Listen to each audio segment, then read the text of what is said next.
Hello, friends, and welcome to another episode of the Soul Path Podcast. Today's guest is Mr. Aryeh Green, who is the author of My Israel Trail, Finding Peace in the Promised Land. In this episode, in our conversation, Aryeh is going to be sharing the experience, the stories, the wisdom, the insights that he gained while he was making an 800-mile solo backpacking trip down the Israeli National Trail. A 50-pound pack at 50 years old, dealing with some difficult life circumstances, needing to digest it all. Aryeh went out into nature and found out just how profound nature can be when it comes to shaping our perspective and providing us with that sacred space to heal. In this episode, in this conversation, we'll be digging into the power of wonder, the importance of acceptance and ritual appreciation. There's so much gold in this conversation. Let's go ahead and just jump right into it, and I'll look forward to catching up with you at the end. I love seeing you playing the guitar. And I play the guitar as well. So I saw you playing, look like with your grandkids or some other children. And I just thought, that's so beautiful. How long have you been playing the guitar?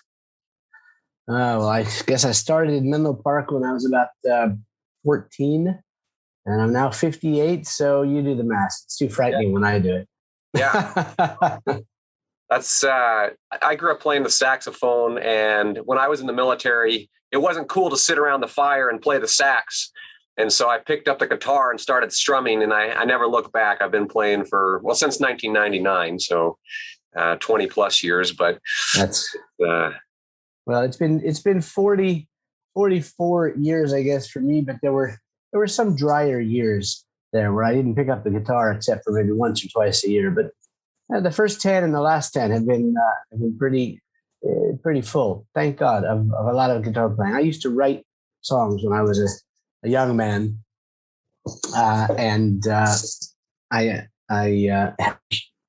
kind of hadn't really gotten back to that till after hiking the trail, and then I wrote a song or two there on the trail, and then I guess having the grandchildren definitely has brought it back up again, playing the songs I used to play as a camp counselor literally 40 years ago when I was 18.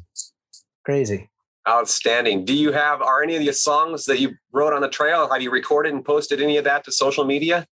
No, because I do have, I think there's one of the videos that's posted, but it wasn't really good enough. Let's put it that way to feel comfortable about posting on the social media. But I share it with friends occasionally if they ask. Beautiful. Well, if you feel inclined to share after our conversation today, I'd be honored to hear. I love fellow singer-songwriters flowing from the heart. That's it. That's God's inspiration through us. So, absolutely. Green, author of the My Israeli Trail, thank you so much for joining me here for another episode of the Soul Path Podcast. It's going to be an exciting adventure to hear from you the lessons that you learned and the wisdom you've gained from life experience. But I'd like to just start the conversation with an icebreaker by throwing a few sentences at you, asking you to complete. Life is, people are, I am. Take it away. With no warning, too. Life is full of wonder and blessing.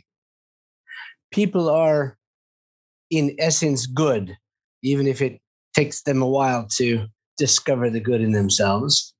And I am a dreamer, a prayer, a lover, a husband, a father, a grandfather, an Israeli, an American, a songwriter, a singer, and a grandfather. Did I mention that? Makes my heart full to hear you say those, to share all of those labels of the who am I. We take on so many different roles at different stages in our life, and yet there's that consistent core of who we are. I consider to be the soul of who we are, our spiritual identity. That life is full of wonder is a really beautiful way to describe, I think, just the awe that comes from being present and being connected with the world around us, being aware of the world around us. So in your journey on the My Israel Trail, I want to get to that, but I want to start a little bit further back. If you could share a little bit of your life story, as much or as little as you'd like, kind of from the beginning to what led you to the trail. Oh, wow. Well, do we have 6 or 7 hours? Well, and a couple bottles of wine. Well, I have a bottle of wine right here if you'd like. This is my own private label. I don't know if you read that, but I grow grapes and make wine. So funny you should mention a bottle of wine. I'll try and condense it into 30 or 40 seconds. But I was born in America I'm actually a direct descendant of one of the first Jewish families that came to North America. My family's been in North America since 1690. And I'm a direct descendant of the first leader of the Jews as a people in North America. And I grew up in California and Washington, D.C. with a very strong sense of both Jewish identity as a member of the Jewish people and also as an American, as an inheritor of this great American identity. And I actually ended up coming to Israel to study to be a rabbi. And in the end, I stayed in Israel and decided not to be a rabbi. I became more religiously observant. You may know that Judaism is more of a civilization, a combination of a peoplehood, a national identity, as well as religious faith community and cultural and linguistic inheritance, kind of more like a family than a religion, as it were. But I ended up deciding not to be a rabbi. I became more observant on the religious side and decided to throw my lot in with this wonderful experience of our return to our sovereignty and our ancestral homeland for the first time in 2,000 years. And that's what brought me to Israel. But the short version of the rest of the story is I was married. And then after about 30 years, my wife decided that she'd rather be on her own. And so I went through a very painful, really devastating divorce that was not my choice. It was not something I had sought for or sought after.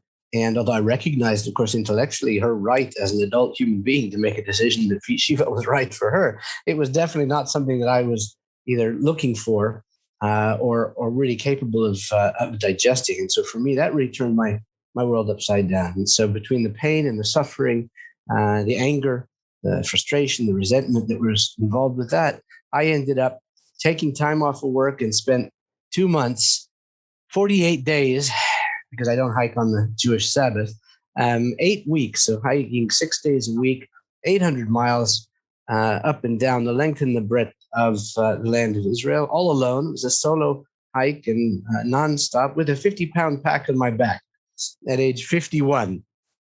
And it was quite an experience. Really, it did achieve what I was looking for, which was to help me to find healing and to be ready to move on with my life. And that's the story of what brought me to the Israel Trail. There's certainly more background I can share with you. Oh, absolutely. It's a remarkable feat for anyone to strap on a pack, to hike that long, let alone a 50-pound pack at 50 years old, and taking that up. You had done some hiking, as I understand it, but nothing quite like that. And so the breadth of that undertaking was incalculable, right? You couldn't know in advance what you were getting yourself into.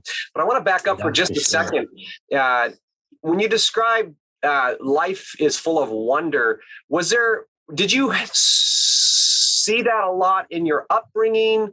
What are some of the early memories you have of the wonder of life? Well, I think that to a certain extent, the answer would be no and yes. No, in the sense that my parents, with great respect and affection and love for them, are not, they're both, thank God, still alive at 89, the most spiritual or religiously focused of people. So we didn't talk a lot about gratitude or wonder or blessings when I was growing up. My mother perhaps was a little bit more spiritually oriented than my father, but I had a number of different, I would say, formative experiences within the context of growing up, one of which was at age 12 or so, 7th grade, actually taking a class. It's so funny, Luke, and I don't believe in coincidences. The name of this class, funny in terms of the way you started our interview, the name of this class was Who Am I?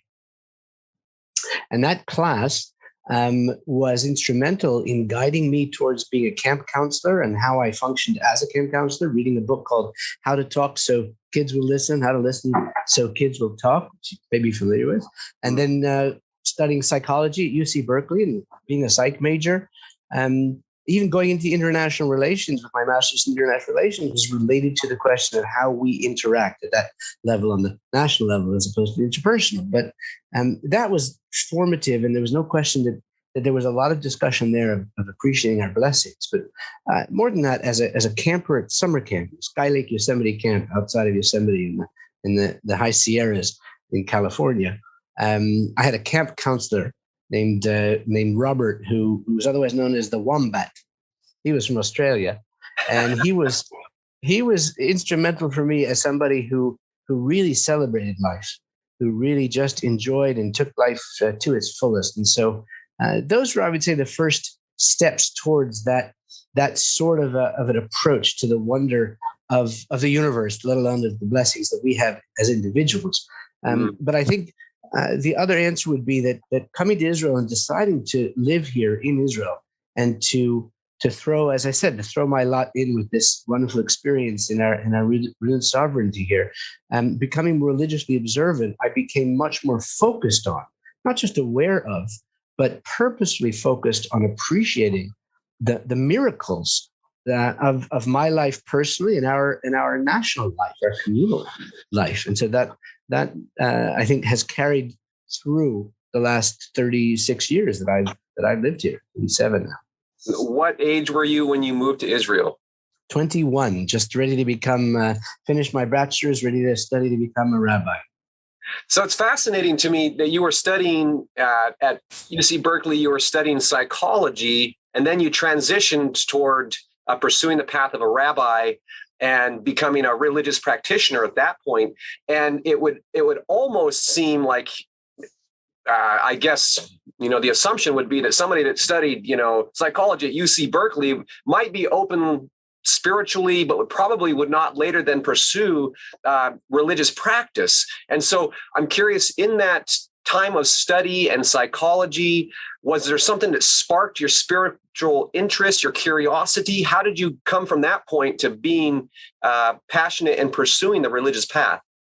Well, all of these things I think are interconnected, as of course I'm sure you'd agree. In my formative years as a teenager, I was seeking out spirituality. I would go with friends to church, to synagogue, to youth groups, looking for the answers to some of the biggest questions that we all ask. Perhaps I might have just been a little bit ahead of the curve at 14, 15, 16 instead of waiting until 18 to 20 or what have you. But I was looking for some answers, and I had a number of, I think, important experiences with a number of very good, down-to-earth and sensitive spiritual leaders, pastors, rabbis, and others, who encouraged me to continue to explore without trying to coerce me in one or another specific directions. When I got to UC Berkeley, I was already, I would call it, within the context, if you're familiar at all with the different streams of Judaism. It doesn't matter because it's true for any spiritual, I think, faith community. There are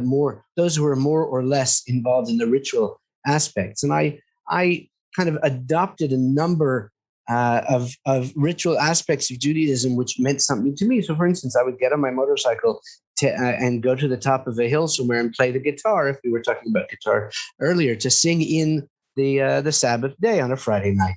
I would light candles, 2 candles, which is the traditional religious way of bringing in the Sabbath on a Friday night. But then when I was at Berkeley, Berkeley doesn't have minors, but just as a kind of a short shorthand, you might say I minored in religious studies, because I did take a number of courses in comparative religion, Gandhian methods of conflict resolution.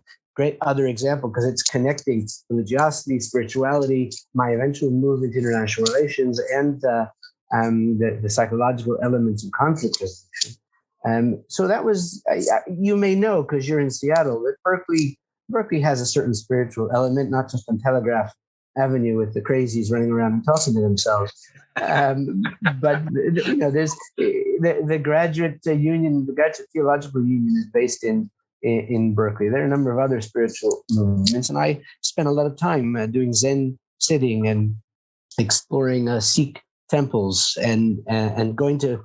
I had an Episcopalian girlfriend. We used to go to Friday night services in my synagogue in San Francisco with my grandmother, and then Sunday evening vespers or services at her Episcopalian church there in Berkeley. So I was doing a lot of that, and it did connect to the study of psychology because the studies that I were doing were really focused best on the analytical side or on the research side, and more on the cognitive, behavioral, and affective side, looking at our feelings, looking at what it is that gives our life meaning. And so it is connected more than you might think, because my pursuit was not an academic pursuit of psychology as much as it was an interest in people and in trying to find answers, or even if you don't find the answers, trying to experience the process of looking for the answers to those big questions of the universe. That's awesome. Yeah, I see the two, psychology and spirituality, as perfectly blended, just as much as mathematics and philosophy are perfectly blended. They're intricately woven together. And I don't believe that we can study the human mind or human behavior without encountering the spiritual experience that's shared across the spectrum of humanity, all the different traditions passed down through the ages. It is precisely to make sense of life, to give life meaning, to the origin story. Where do we come from? What happens life after death, and all of that. And it's really, I think, a special path when you have the opportunity. You're not necessarily raised in a dogmatic home, so it's not a heavy indoctrination, if you will, and you're free to be curious and explore, and then find that path that ultimately, in my words, would be to find the path that feeds the soul. And so when you were experiencing services at the Episcopal Church, I would imagine you might have had, some fellowship there, some rich spiritual experience, or at a synagogue, or in these different areas. Do any of those experiences stand out to you as maybe one of the first times you really felt the presence of God or a divine connection of some sort?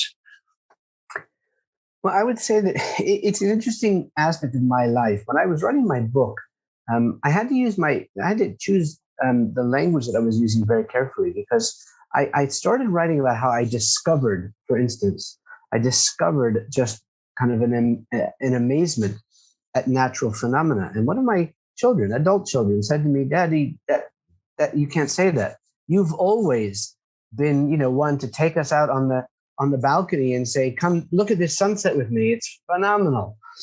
So I really have had that wonder, as it were, of nature and connection with the universe. I may not have connected it growing up with a concept of God as creator, or as all powerful, or omniscient, or what have you. But there was I think, a transformational experience that I don't mention in the book that I talk about. Actually, maybe I do. It's been a while since I wrote the book. I don't remember what I did or didn't include in it. But I wrote in my journal as I was traveling through Europe, after I spent a semester at the University of Surrey in England, and I was making my way to Israel to start my rabbinical program. I had a number of different experiences. I won't go into them now, but this is what sparked my interest in more traditional, what I'll call normative Jewish practice and philosophy. But I had a number of different experiences, one of which was sitting in and around the foothills of Mount Olympus, in Greece, in the Peloponnese islands of Greece. And there I was sitting next to a stream that was apparently where Persephone there was some mythological Greek story there that spoke to me. And at that point, I did have something of an epiphany, which is not in answer to your question where I saw God or experienced God, but the epiphany that I had was I had been struggling. Remember that I'm on my way from Europe to Jerusalem to study to be a rabbi, but I didn't believe in God. And that dichotomy, that dilemma really bothered me. How can I become a rabbi if I don't believe in God? That doesn't make a lot of sense. So it was sitting on the side of that stream that I suddenly had this epiphany where I said to myself, you know what, it doesn't matter. I believe in a transcendental force. And this is before Star Wars, by the way. A transcendental force which powers the universe, which I can't say I came to this on my own volition. I'd read Zen and the Art of Motorcycle. In the course of my travels through Europe, I had read numerous books on Judaism, Christianity, what have you, in those formative years between age, say, 14, 15 till this point, age 21.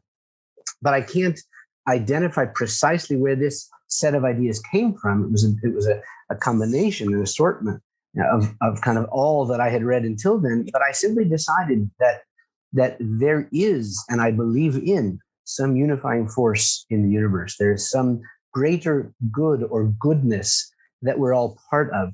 There is definitely some sense of creation and creator that binds us together as humanity and binds us with the rest of the universe. And that epiphany for me enabled me to come to Israel and study to be a rabbi for the first year before I dropped out of the rabbinical school, without actually addressing directly or feeling the need to come to terms with or find an answer to the fact that I didn't believe in God, because it just changed my definition of God.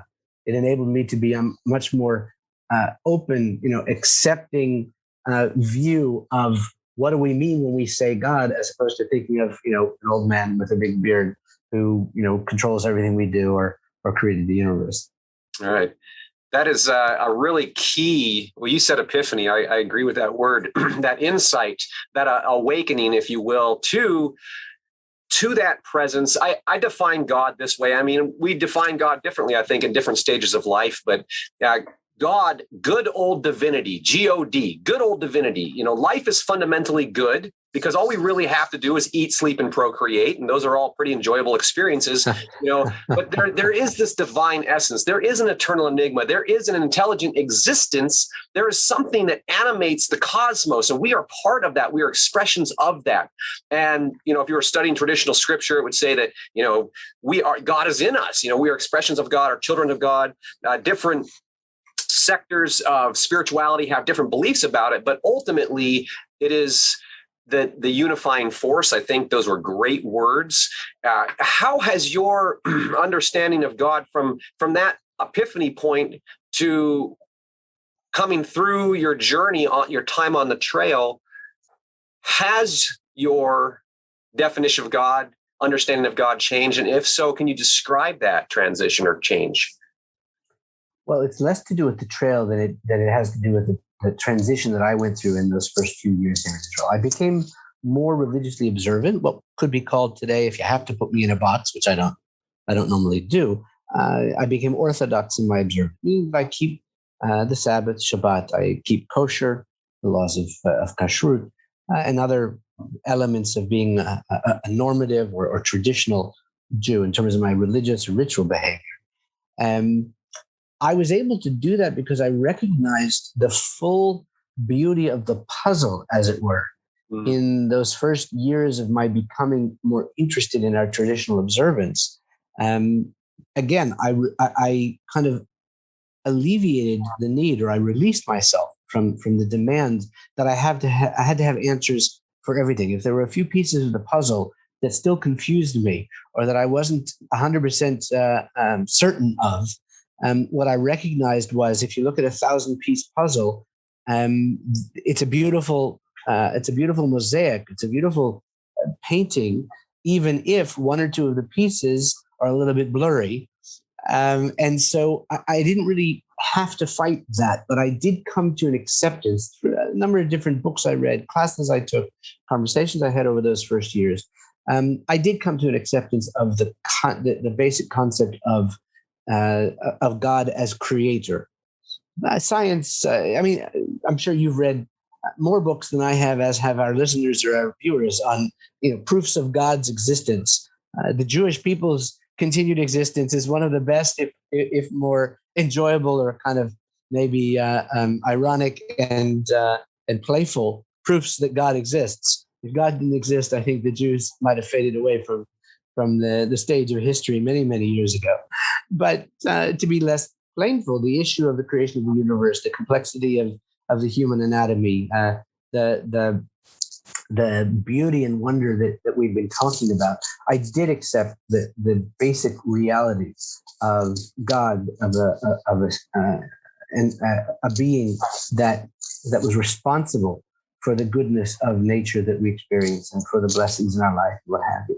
So it wasn't so much the trail as it was the process that I underwent there in those years hiking on the trail, and this goes back to what I was saying about my children helping me to, and my wife helping me to choose better language. The trail reinforced for me all of these elements. I speak in my book about the element of gratitude, element of humility, and the element of acceptance, that we're not in charge of the world. Who's in charge? God's in charge. And that's such a liberating concept. Yeah. I can't change everything. I can make my effort to do what I can do, but like that old pithy aphorism about I think it's called the serenity prayer, to accept the things that I cannot change, and the wisdom to know the difference between those I can and that I can't. Yeah. All of that was tied up in my understanding of God's existence and my relationship with God, and God's relationship with us as humanity, as well as, of course, with us as the Jewish people. Beautiful. A couple of things that stood out to me there in that share was the playful. You are being playful with what could be interpreted as a painful history for the Jewish people. And then also in personal life, we go through tragedy, tribulation, and then if we can be playful with that in our mind, be curious, I think that it helps a lot toward healing. And then the thing that really stood out, I wrote down, was releasing the need for answers. We can't always make sense of it at the cognitive level. We can't always put language to it that somehow soothes it. That has to happen at a deeper level, at a spiritual level, for deeper healing. Right. That's been my personal experience. And I love backpacking myself. I grew up in the Alaskan wilderness without running water or electricity. And so there are many times in my childhood, which was not a basket of roses. It was a rough upbringing, but I would go out and just be alone in nature. And there were times when I'd stand someplace and feel like I might be the first human being that's ever stood right here and looked at that swamp. And there was something that resonated with me in your book about feeling small, and yet there's a magic that abounds in that moment, feeling that connection with everything that is, I would call it the divine connection. My connection with God started in those moments. And I wasn't raised religious. I did become, I've been Pastor Luke. I was very involved in religious ritual and that for a period of time in my 20s, and have, since then moved into different expressions, exploring different paths of spiritual journey. But I come back to every year going on a solo backpacking trip, and I say to seek wisdom in solitude, to get out of my head and into my heart, so that I can listen, I can hear at a deeper level than just the mental chatter. And it takes time on the trail, days or even weeks. And I think that might be an appropriate transition point into the My Israel Trail, that journey. You opened up the first chapter, the title was Humility. And humility, that if there is nothing else that a person learns when you're in the backcountry or you strap on a pack and you go out and encounter the elements, it's humility, right? Can you describe for me your experience those first few days, that taste of humility? What was that like for you? I love your perspective, and the fact that you've done also the kind of wilderness trekking that deepens that or introduces you to that feeling, because yes, there's no question. And I have to say, Pastor, look, this is one of the things I speak a lot in synagogue, sometimes in churches as well. And one of the things that I love is to talk about the desert experience. And sometimes, in fact, I would say often, I won't do it now because this as a recorded both video and audio, it doesn't quite work in this kind of a context. But when you're with, even on a video or audio, you're with a crowd of other people, it doesn't matter whether there's 500 or 50 or 10. Sometimes I just stop, like I did here, but I let the silence rest for 30 seconds. Now, I mean, we're not going to do that here because you can't just have silence for 30 seconds. But if those listening or watching here can try it and think, even if you press pause and wait for 30 seconds, I think all of us are astounded at how long 30 seconds of silence feels. And I do that, and it's almost became a meditative practice for me, walking minute after minute, step after step, hour after hour in the desert, in the silence of the desert, I like for people to get at least a little bit of a taste of how overwhelming that is. In one sense, frightening in its overwhelming nature. On the other hand, it brings out this sense of humility, this sense of a vast universe that we are simply a very, very small part of. And the humility that connects, at least the lesson that I learned, other people, I'm sure, learn other lessons from that kind of silence in the desert. But for me, those first few days and literally 10 hours of walking in silence all alone, surrounded by desert hills and valleys and dry mountain, dry creek beds and what have you. For me, it was, I used the word already once, the word liberating. It was so refreshing to have the silence after years in the process of this divorce, years of talking with therapists and with my former wife, with friends and with family, and talk and analyzing, and the experience of just being alone with her thoughts. I had a friend who's a therapist, a psychoanalyst, in fact. When I sent him a picture of me sitting cross-legged on the top of a mountain cliff, saying, "Here, I did a bit of meditating and I decided to take a selfie," he wrote back and he said, "Aryeh, this whole trek is just one long meditation." And there's a lot of truth to that. I want to share with you, Pastor Luke, just an interesting kind of perspective on this from our tradition. There's a phrase or a story in the Gemara, in the Talmud, from about 2,000 years ago, which is also repeated by a Renaissance era rabbi, where there was a sage in the Talmud who carried 2 scraps of parchment, one in each pocket. One was a quote from Genesis that humanity is created in the image of God. And the other from also Genesis, that we were created from the dust of the earth. And this balance between I am a holy emanation of the universe, of the all-powerful, of the beauty and wisdom of God, and on the other hand, I'm nothing but a speck of dust. This balance, it's not a dichotomy. What's important from our tradition is that we have to recognize both elements in our own identity. We have to treat ourselves and other human beings as representatives of, and in fact, as emanations of God, with all the respect and admiration and gentleness that requires. But at the same time, we have to recognize that we are not the center of the universe. And that's the humility part of it. And it made a big difference for me in the beginning of my path towards healing, of recognizing that even though my pain and suffering were deep and I had to deal with that, that it's not all about me. Wow. That depth of knowing, or coming to that place deep inside where you realize it's not about me. And I love that story, to have both in the pocket, so to speak, not the dichotomy. Really, it's the duality. It's both. It's the material and the magical, the metaphysical. It's the density of our bones and our flesh, and at the same time, it's the spark of pure energetic awareness that is our spirit, our soul. All of this at all times.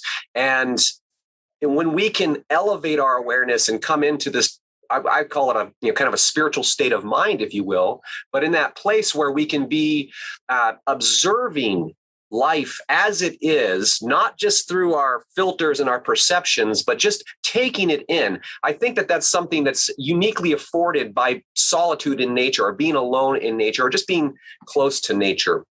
But when we're in that place, we realize how wondrous, how magnificent nature is, and then how truly small we are. That is, there's something super special about that to me. I'm curious if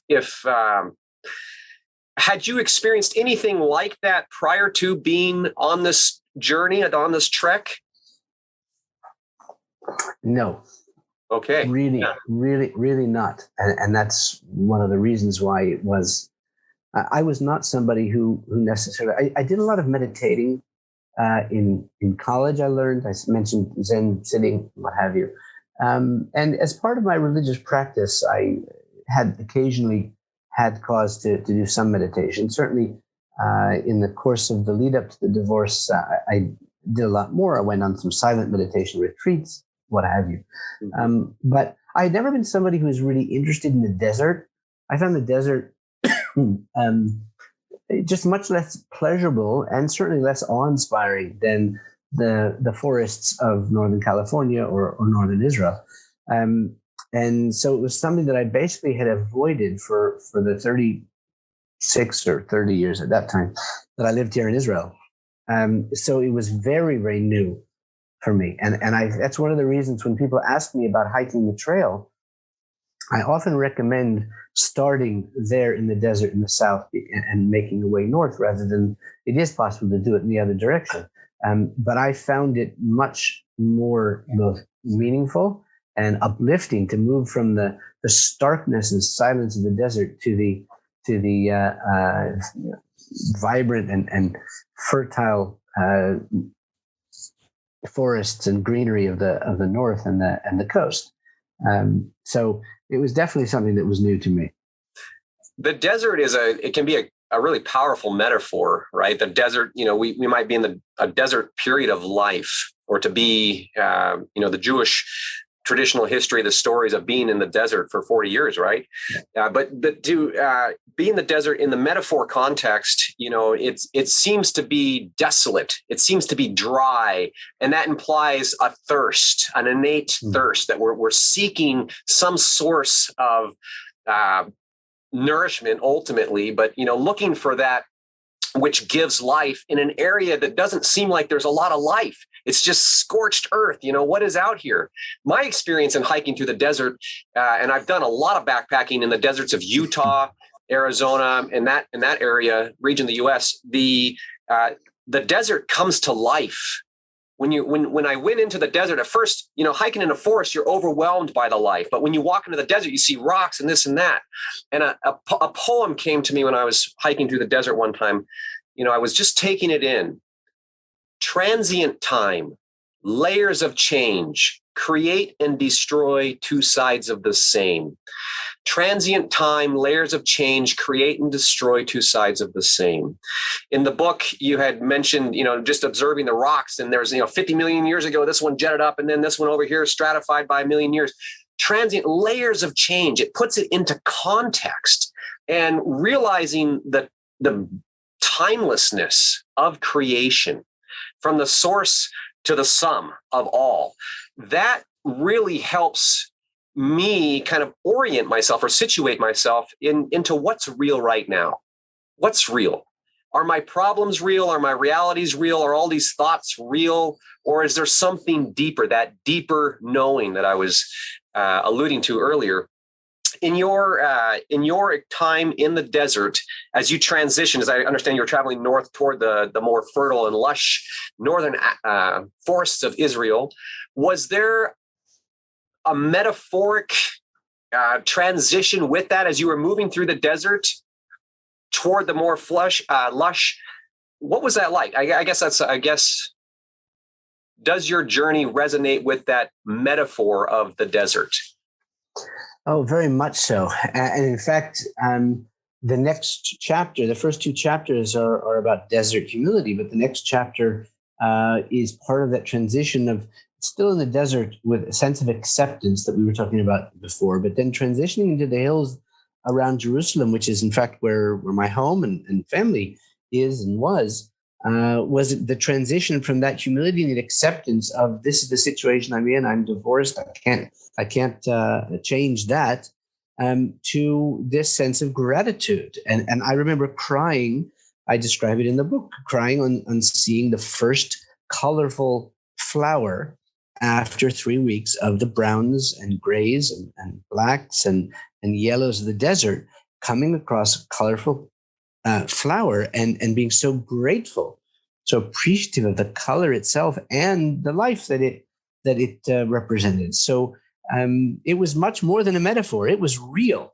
The transition from humility and acceptance to gratitude was very much part of the physical hike And only then after that, in other words, the physical appreciation of the greenery of the first forest that I walked through. Not to mention, by the way, the approaching of areas that I was much more familiar with in the hills around my hometown of Beit Shemesh near Jerusalem.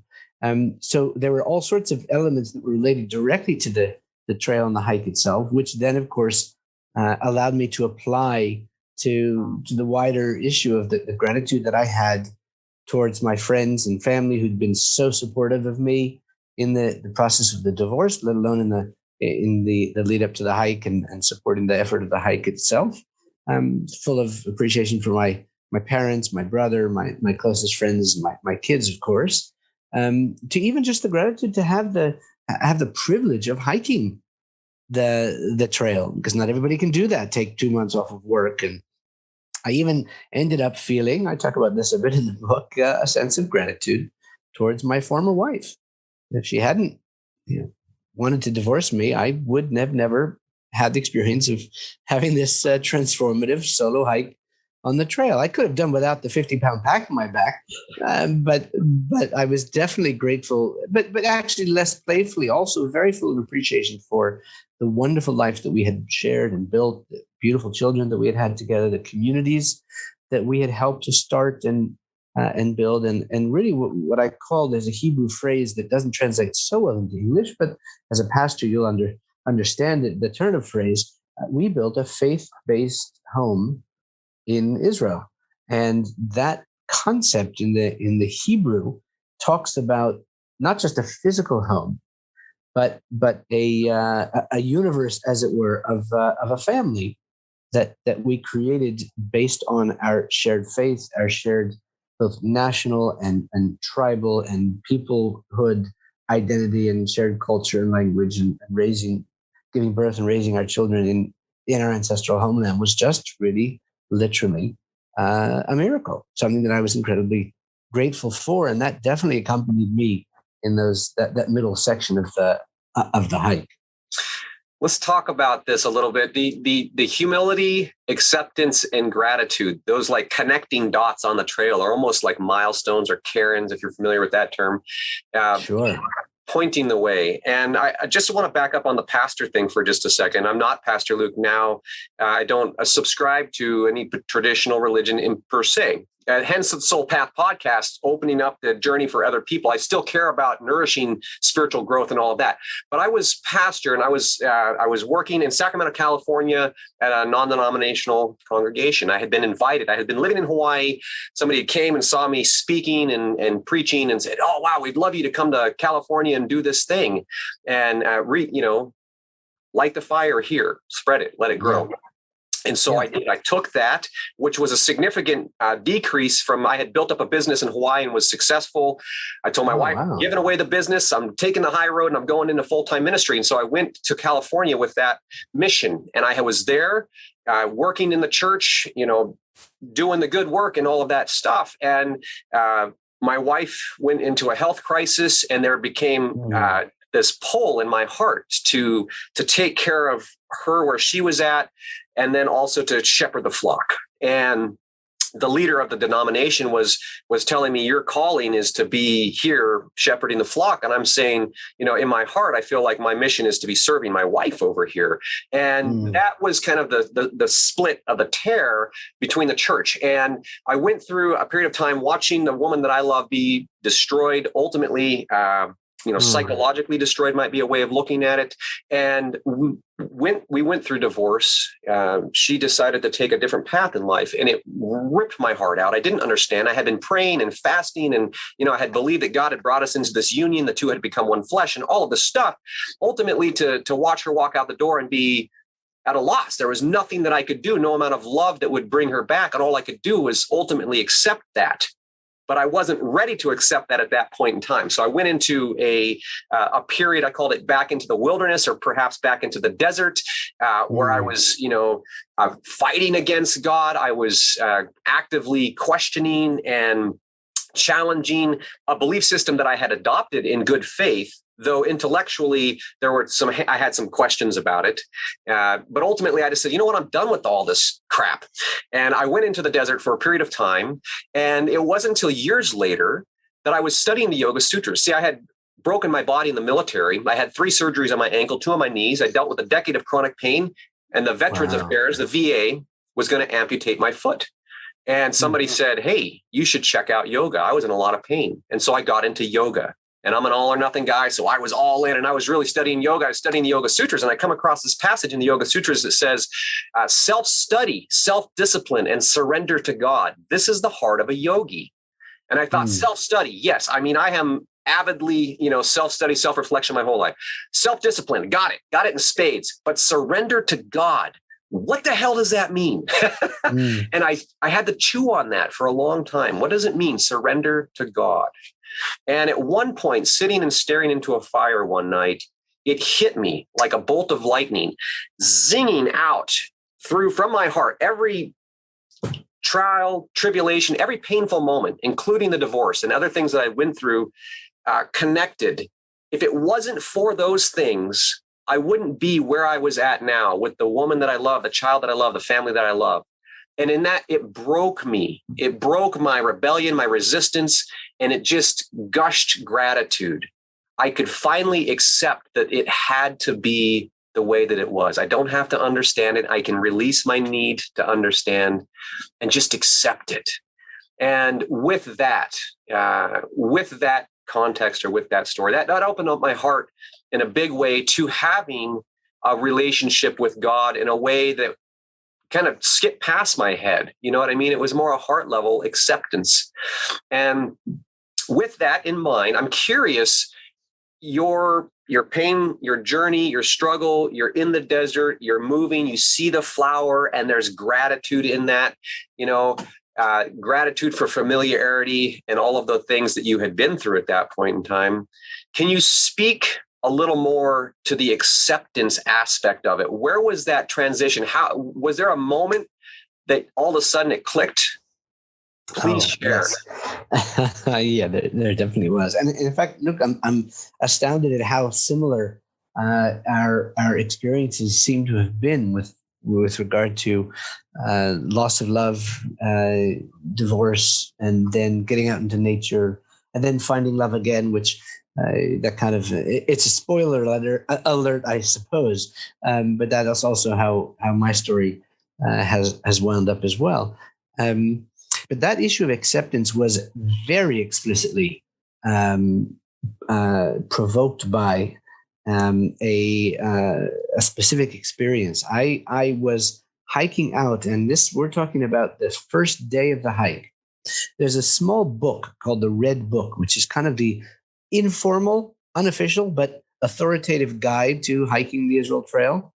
And in it, the author of the book, who I've had cause then also towards the end of the trail and afterwards to both speak, meet, argue with, and give some feedback to, suggests, if you have some extra time, you've got to climb this mountain because the views are breathtaking. Now, the book is in Hebrew, and my Hebrew is is fluent. I'm a fluent Hebrew speaker. I've been here for 37 years. But as I'm sure you can imagine, and most people understand about language acquisition, there are certain vocabularies which are general, where you can be fluent in a language, but not necessarily know all the words for, let's say, car repair and specific tools for spark plugs. Most of us, I don't know that word in Hebrew. Actually, I do now because I've had enough cars. But you get my point. There are specific vocabularies for specific endeavors. So there was a word in his description about taking this little extra trail to see this breathtaking view, if you can possibly do so, that my eyes kind of just skipped over because I didn't know the word. So, you get the meaning of the sentence, even if you don't know the word. Well, that word happened to be, in translation to English, happened to be steep. In fact, very steep is the accurate translation of that word. So I found myself on the side of a cliff with this 50-pound pack on my back. The first day out, it's hot, and we're getting towards nighttime. Nightfall is coming, and I have gone up on this tangential path, and I'm literally scrambling hand over fist up boulders that are as big as I am on a very, very steep ascent. And I sat down. It's about an hour and a half before sunset, and I basically started to despair. I took out my phone. I was going to try and call my son, ask him to call out the search and rescue unit of the IDF, Digital Defense Forces. Come take me off this mountain with a helicopter. What am I doing here? And I really was in despair because I was afraid. I was frightened of not getting to the night camp by nightfall. Don't have enough water. That's the night camp is where I had planted some water, hidden some water behind a rock by a tree where I planned to reach that night. And the point is that I sat down and I took, you've heard of Thomas Crumb's book, 3 Deep Breaths? Wonderful book. I can highly recommend. And as the title implies, it's about taking 3 deep breaths, but with specific intentions of an understanding. The first breath is to calm yourself down and to center yourself. And the second breath is to allow yourself to see the possibilities that are before you. In any case, I took a few deep breaths and I said to myself, Aryeh, get a grip. You're on the side of a mountain. Got a 50-pound pack here. You have to get to your night camp. And you made a mistake. So you have to accept that. It's nobody else's fault. And nobody's going to get you out of this. This is your reality. What you have to do now is make a good decision to figure out where you're going to go from here. Are you going to go back down? Are you going to continue on? Are you going to find another path?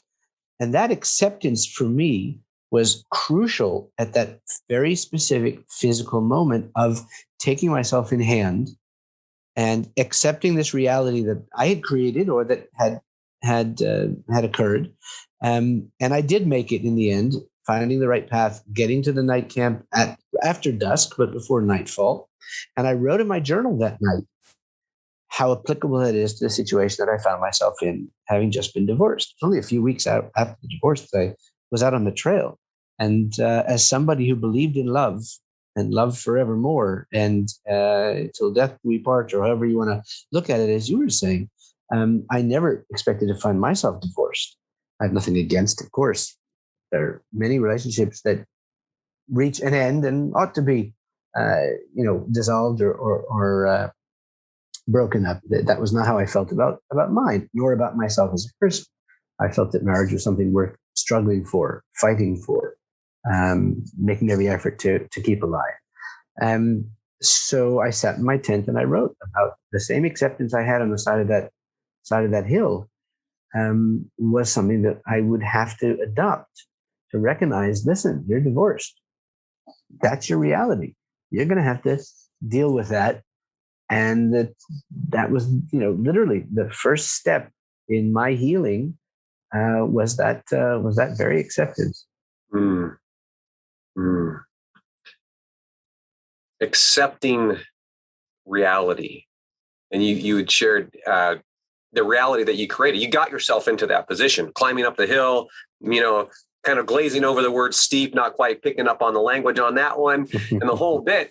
And then here you are. And what are you going to do? The choice to go up, to go back, all that kind of stuff.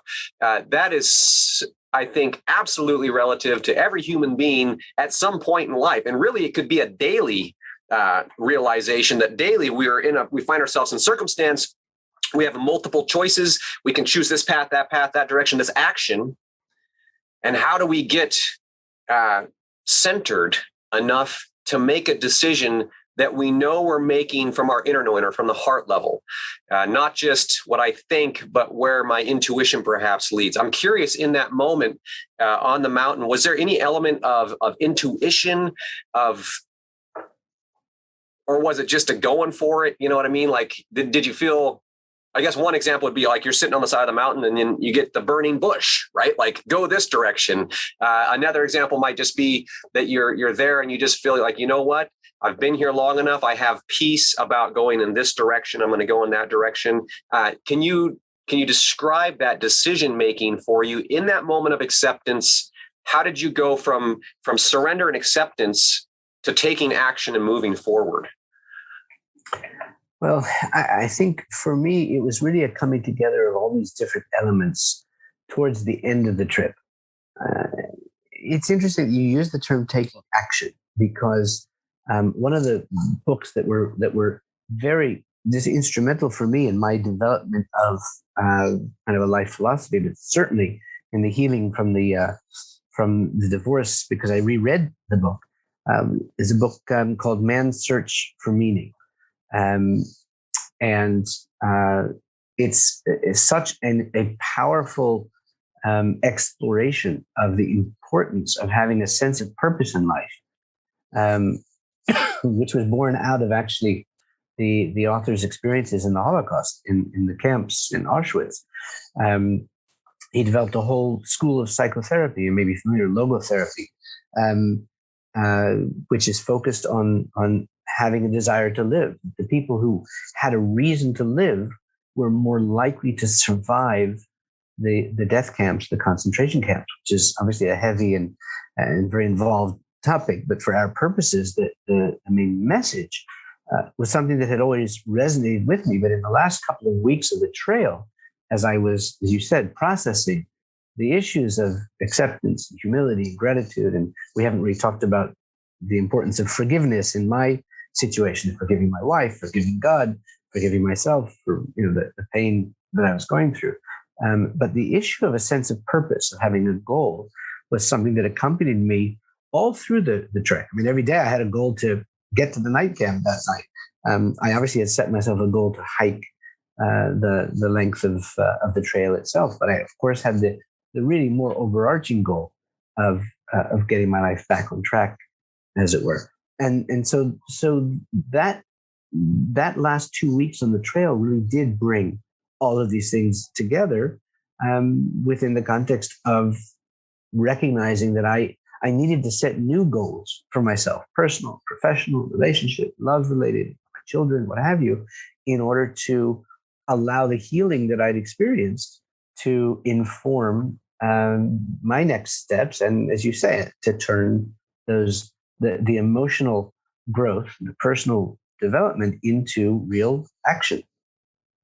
Yeah, that's it. It is, we can't just be stuck. We have to accept and then move forward or move through it. And what can we learn from it and all of that? Which really sets me up for a final question. But as we're coming into the time here, right, we are. I know I feel like we could go for another hour, and so we might have to continue our conversation in another episode. But to be respectful of time today, sure. For anybody that is feeling drawn to you or would like to read your book, dig deeper into your journey or connect with you, what's the best way to do that? Well, the first and best way is through the website. The book's website is www.myisraeltrail.com. The book can be found on Amazon, Barnes & Noble, Book Depository, and elsewhere, and Goodreads. But I suppose the first point of contact would be the website, myisraeltrail.com. Yeah. And I would say you might also look up Aryeh Green on LinkedIn. You have an incredible corporate resume as well. So you have a lot to offer. You bring a lot into the world. To wrap it up, kind of pitch you a final question. You've had this incredible journey, a whole life journey, really, that's culminating and unfolding in this moment. Your time on the trail, what was the big takeaway, the big wisdom? If you could just put it out there in a sentence or two and share that wisdom with the audience, what would you say from your heart to our listeners today? I suppose the best thing that I can do, just summing up my experience to a great extent, is that the lessons that I learned, the concepts that I came to understand, which are to a certain extent part of the time-honored wisdom and based on the works of giants, both in terms of Talmudic sages and more modern psychologists and teachers like Leo Buscaglia or others, as I mentioned, leading to these realizations of how humility and acceptance, gratitude and forgiveness, and this sense of purpose have really filled my life with a sense of meaning, and were instrumental for me to deal with the personal challenges that I was facing. And I would hope and think that anybody facing their own personal challenges or hardships could find in those 5 elements a foundation of real inner peace and a sense of harmony in facing their own challenges. Humility, acceptance, gratitude, forgiveness, and finding purpose. That is a path for anyone to find inner peace, to find healing, to find personal growth, spiritual growth, to find a deeper connection with life, with God, with good old divinity. I received those words of wisdom, and I am grateful. I'm appreciative. Thank you, Aryeh, very much for joining me today on the Soul Path podcast. It has been an honor. It has been a joy. And I would love to have you back on to dig into a couple other aspects of the spiritual journey at some point in time. So I look forward to our continued contact. With that, from my heart to yours, I hope that you have a peaceful day, a joyous day, or evening as it is in your time. And I'll look forward to connecting with you again soon. All right, Aryeh, have a great evening. Thank you very much, Luke. Me too. I very much enjoyed it. Wowzers, how about the bonus material, guys? Stories that are not in the book. I just want to say, again, that takeaway of how powerful it is to be in nature. When's the last time you went out in nature? Just go for a walk, go find a park, go find some spot where there's not other people right around you. You got a little bit of just me time, me space. Set that time apart for yourself. Maybe go out and spend an hour walking in the woods or on a trail if you're comfortable or capable of doing that. I promise that the closer you get to nature, the closer you are going to feel in your heart that you get to God. This has been the experience of myself. It's been the experience of Aryeh and so many other people. I'd say for humanity, it's a human experience throughout the ages. This is the time-tested path to personal spiritual connection. And if you're not already plugged into a fellowship of some sort, a church, a synagogue, a mosque, go check it out. That idea of trying the different flavors, the different religious experiences that are available. What that demonstrates to me, guys, is that everybody's seeking this. We're all craving that connection with something bigger than ourselves. We're craving that connection with the essence of life itself, God, good old divinity. But we're also craving that connection with community, with like-minded people who share the same values, principles that are on the path, the journey of life together, supporting each other, the spiritual journey, spiritual fellowship. So if you're not plugged into a group or fellowship right now, I invite you to check out heathenhouse.org. That's heathenhouse.org. That's the vision of my heart, to gather a tribe of humanity that provides and facilitates fellowship for seekers, sinners, and spiritual skeptics. Just getting that up and going right now, but there are ways to plug in and check out there. I want to invite you to do that. And with that, guys, please like and subscribe, share this podcast with your friends. Sharing is caring, and together we can share the vibe, right? Lift up, elevate the awareness, share the stories, share the experience of each other's life experience, all that good stuff. All right, sharing is caring. Like and subscribe, and I'll keep the good stuff coming. Between now and then, may peace pervade your day. Bye.